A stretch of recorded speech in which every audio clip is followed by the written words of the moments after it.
Hello, brilliant and embodied souls. My name is Kim. Welcome back to my channel. I am continuing my 2025 tarot reflection series where I look at the decks that really meant a lot to me this year, that showed up for me in times of need, that I was really drawn to, and just made a big impression. So I was very surprised by some of the decks that I was drawn to this year. I have already made a video sharing those decks. In this video, I'm going to take a look at and share with all of you my most used decks. So these were the decks that I just turned to time and time again as I moved through my year, as I read for others, and what I just couldn't put down for various reasons, or decks that held a very special place in my card practice. So these are my most used decks of 2025. I plan to do a standout decks video where I look at the decks that I acquired in 2025 and which ones were the absolute best of the decks that I brought in this year. But that video will be to come. And then, come January, I think I'll do a video about where I plan to take my tarot practice. But this video concerns my absolute most used decks. And let's kick it off with the Telos Tarot. And I apologize for the lighting. It is very dark, because, well, winter solstice here in North America. The Telos Tarot is such an intriguing deck. This deck, is by M.M. Moline. It's independently produced. There is a extensive guidebook coming out. M.M. Moline released a pre-order. The little white book is no joke. I mean, there's fantastic information to be had here. But the Telos Tarot really warrants a much more comprehensive guidebook, because this is a talismanic tarot. It's a tarot deck that, here's the backs, by the way. You can see the awesome gilding or embossing going on both the front and the back. Sorry, got distracted. Dang. It was this lust card. It's her fault. This is a talismanic tarot, and M.M. Moline created the cards within the appropriate decan. If we're talking about minors, the court cards were also created in their decanic timings. The majors were created within that zodiacal season or under certain auspicious planetary moments. For example, right, the Magus is Mercury. So, when Mercury was in a particularly favorable, auspicious position, M.M. Moline really timed the development and creation of the cards to these astrological windows and timings. So this is very much a deck of timing. And that's actually how I used it this year. I'm going to do a dedicated video about what I specifically did with this deck, especially after I get my hands on the robust accompanying book. I really want to study this deck in 2026 once my grubby little hands get a hold of that chunky guidebook. I mean, I think it's going to be like 500 pages or something like that. It's going to be robust, which is in true M.M. Moline fashion. She is a tarot powerhouse. The other thing about this deck is that it takes the descriptions from Aleister Crowley's 777 and brings them to life. So these are deeply, deeply esoteric descriptions of the cards, and you can already see that in some of the imagery, right? The imagery can hearken to, the Thoth or the RWS. This star is a decent example of that. But check out the Seven of Swords. It's a very unique and different Seven of Swords. The cards have a fairly different esoteric underpinning than again what we've seen in Thoth or RWS. I find the imagery, especially intriguing. Like this Nine of Wands, strength. What is going on here? There's a gorilla and a bear blocking this archer's path as he leads some cows into the forest under a full moon. Like it's wild stuff. You're like, what is even happening here? When I look at these cards, I feel an odd kind of way. And you've got all of the color scales, and it's just a wild deck. I just feel so intrigued when I look at it. I want to know more. I want to understand what's happening in every single one of these cards. And because it was so intriguing, I just wanted to work with it and work with it and work with it. I want to understand this deck.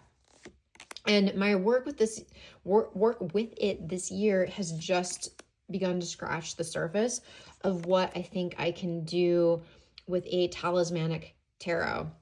I was so inspired by this deck and M.M. Moline's conversation with T. Susan Chang on Fortune's Wheelhouse about the creation of the deck.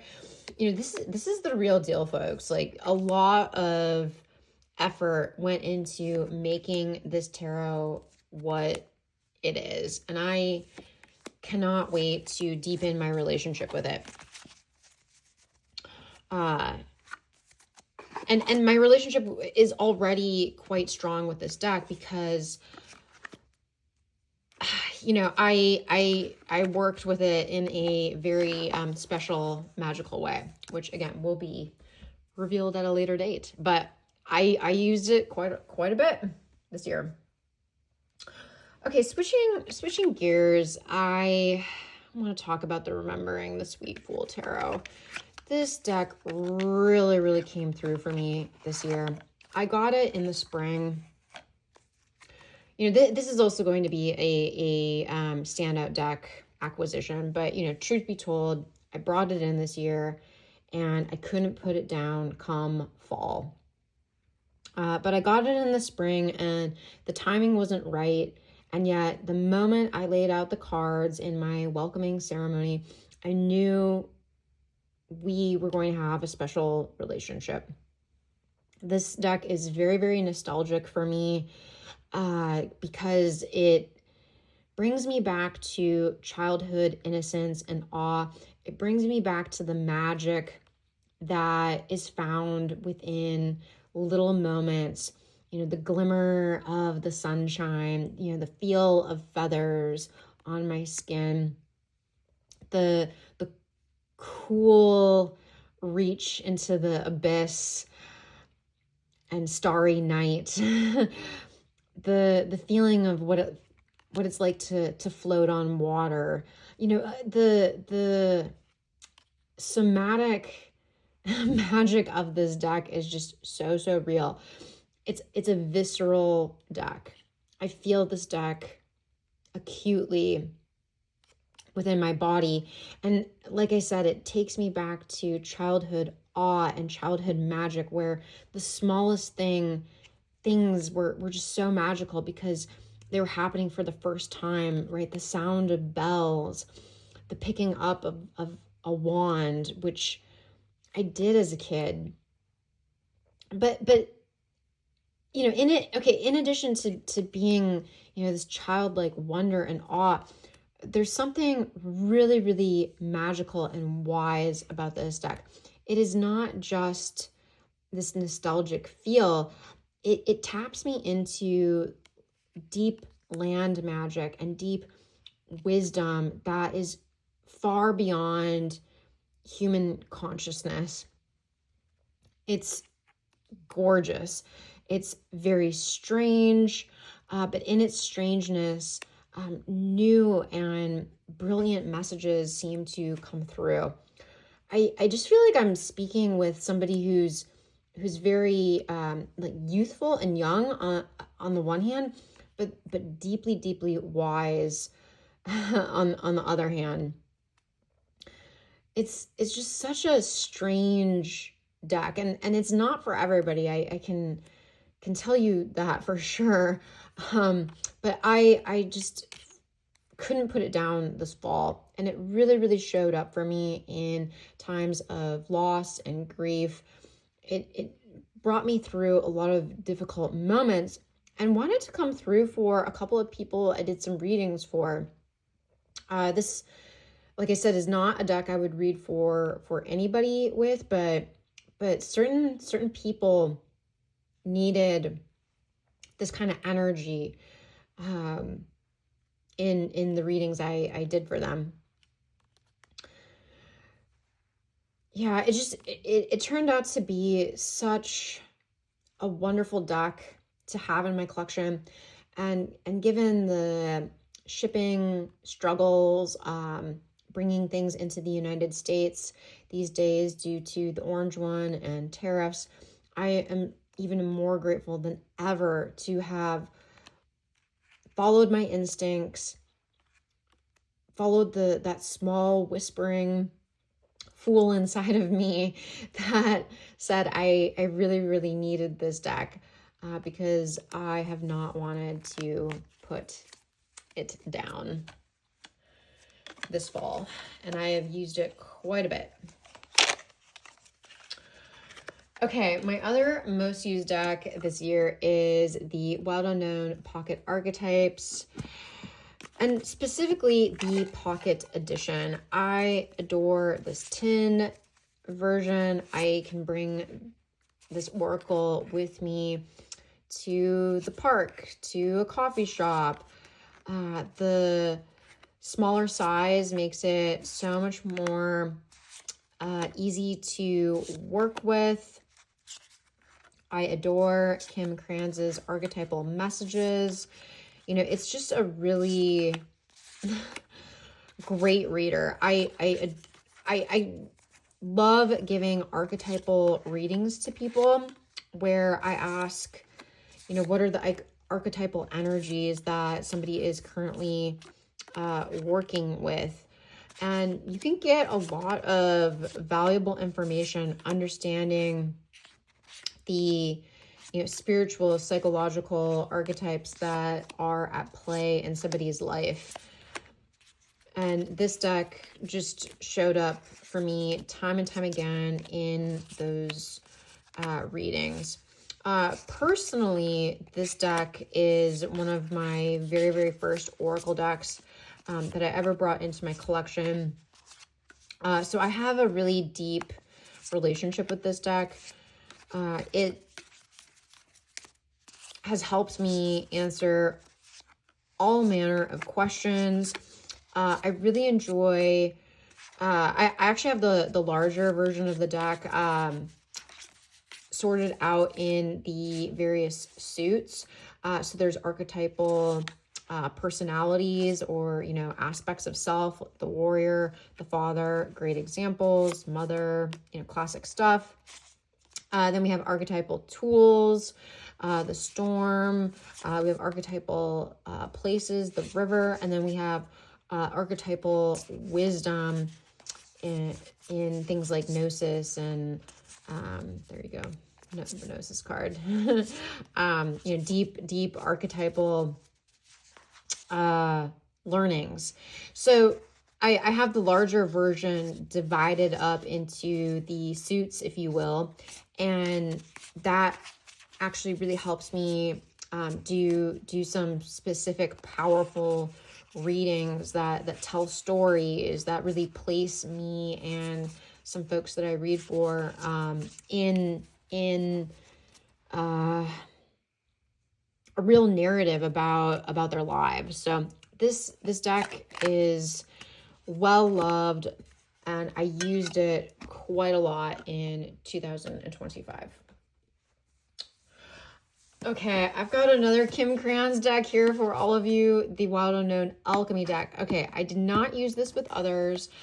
This was more a personal practice, and I would actually pair the Alchemy deck with this little itty bitty Thoth that I think might have been some kind of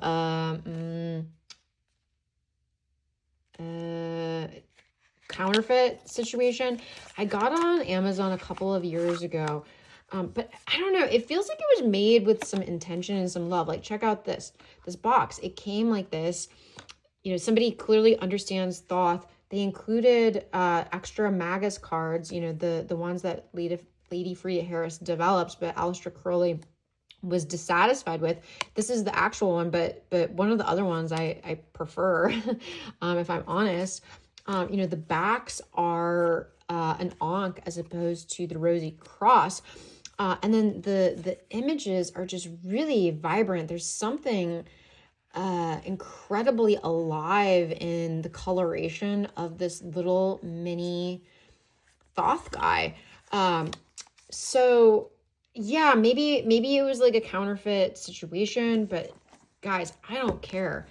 I really like this mini Thoth. It's awesome. And then paired with the Wild Unknown Alchemy book, or deck, excuse me, I had this really, really potent reading situation going on where I would do a month ahead spread with both of these decks.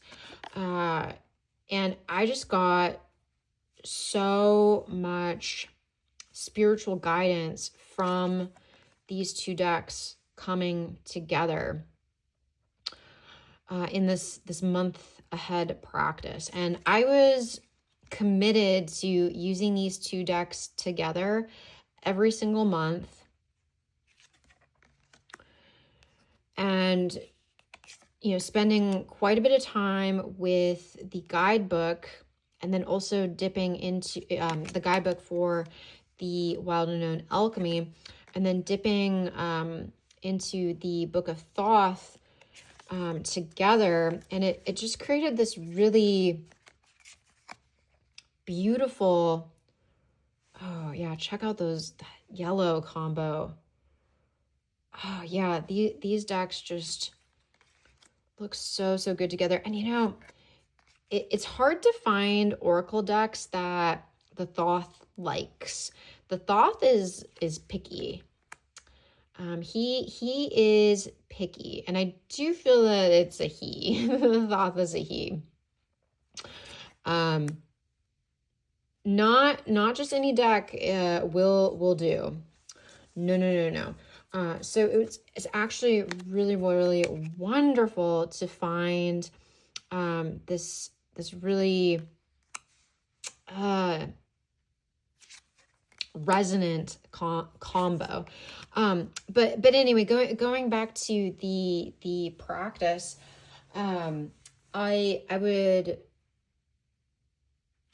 deepen into, you know, what I need to really work on spiritually. You know, what is the theme spiritually speaking?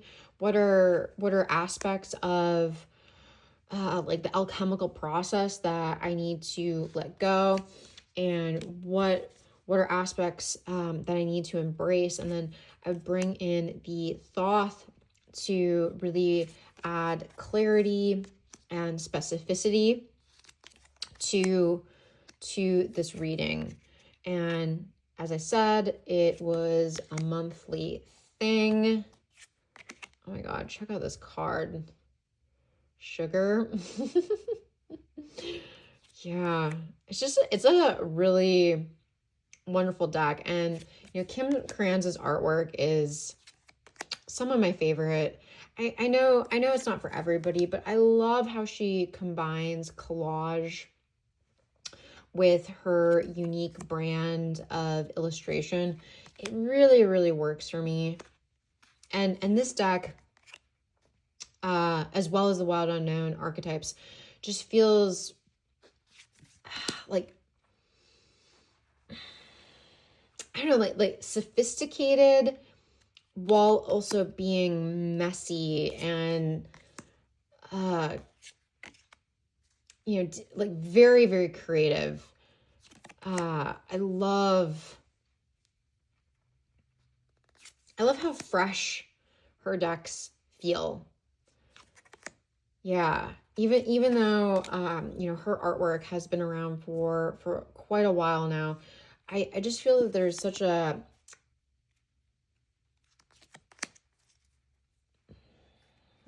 vibrancy to it. So yeah, the Wild Unknown Alchemy turned out to be a really big part of my practice in 2025.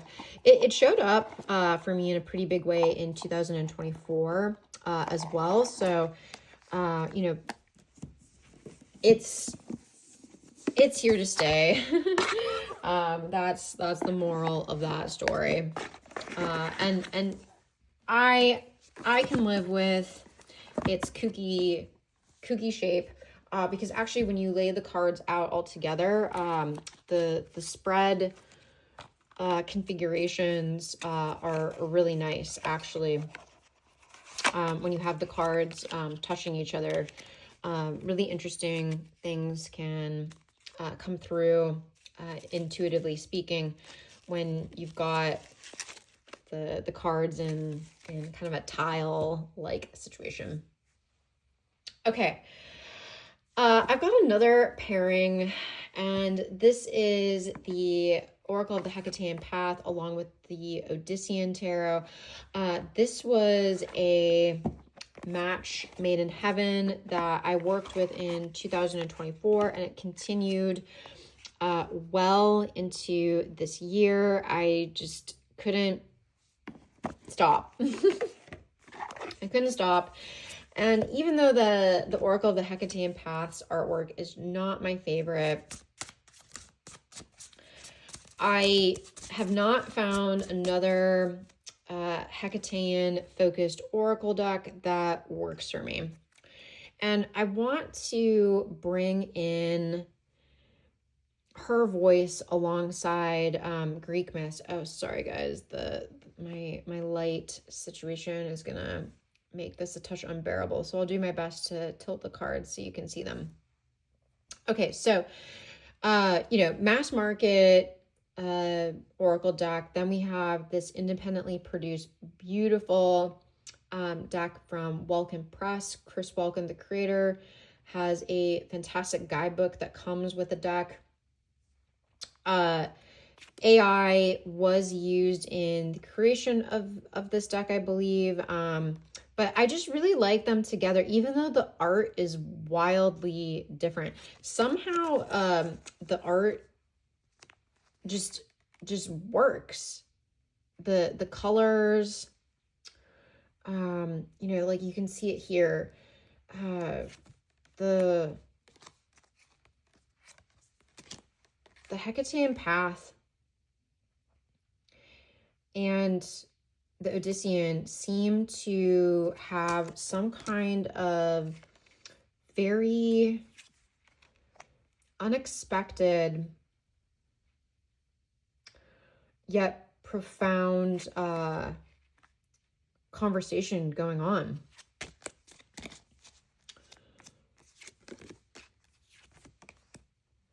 I mean, check them out.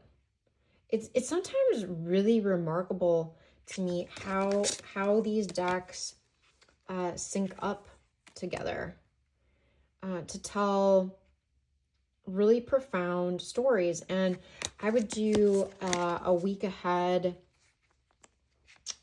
reading with both of these decks.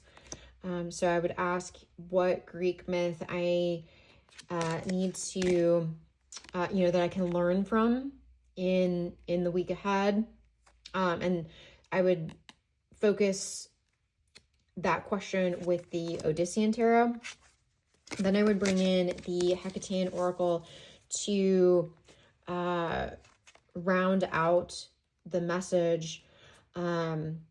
Depending on what the myth had to say, I would ask the Hecatean Oracle to clarify what I can take away from that specific myth. And it just felt like a really intriguing and well-rounded week ahead kind of practice, where I continued to deepen my knowledge about Greek mythology alongside the voice of Hecate. So these two decks just continue to be major parts of my practice this year. I can feel this particular practice waning, however. I'm thinking I want to do something different for my week ahead spread come 2026. So I'm not quite sure what that is going to be yet, but those decks were a main part of my practice. Okay, finally, you all know what's coming. My most used deck is, of course, Circle of Doors. I mean, come on. If you've been around this channel, you know how much this deck means to me. It is definitely a Hecatean deck as well, but a Hecatean deck that I adore the artwork in. We've got this beautiful double, triple, quadruple exposure photography. We've got so much diversity, age diversity, body diversity. All of the people do seem to be femme presenting, with the exception, of course, of, some of the babies. That is a lacking point of diversity. But it's a deeply feminine magic deck. It's pagan first, tarot. Well, not tarot second. Tarot's everywhere here. But it's its own kind of tarot structure. If you know the Golden Dawn way of reading the tarot, you'd pick this up and be off to the races immediately. But there's something that is centrally witchy and, again, Hecatean about this deck. You do not have the traditional Abrahamic nods to things.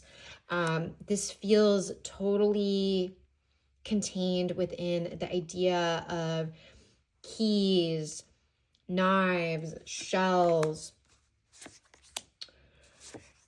and cups, which are, female, dark feminine ways of orienting to the elements. The images are just so oracular. I never get tired of this deck. The images are constantly unfolding and revealing themselves in new and profound ways. And then you've got the guidebook, which is one of the best tarot guidebooks out there. Check out the Hierophant, which is the witch in this deck. That card says it all. That is what this deck is all about. It's about female power, sovereignty, growing into our divinity. But it is a wise ally and teacher along our path. It started off as a Burning Man project. I mean, need I say more? Need I say more? This is my ride or die deck, and of course, it was used like almost every day in 2025. It's my ride or die. So that concludes this video where we took a look at my most used decks in 2025. Please let me know down in the comments below what decks you used constantly or were just staples within your practice. I would love to hear what decks serve that role for all of you. Thank you so much for joining me, and I'm sending you all kinds of love till the next video. Bye for now.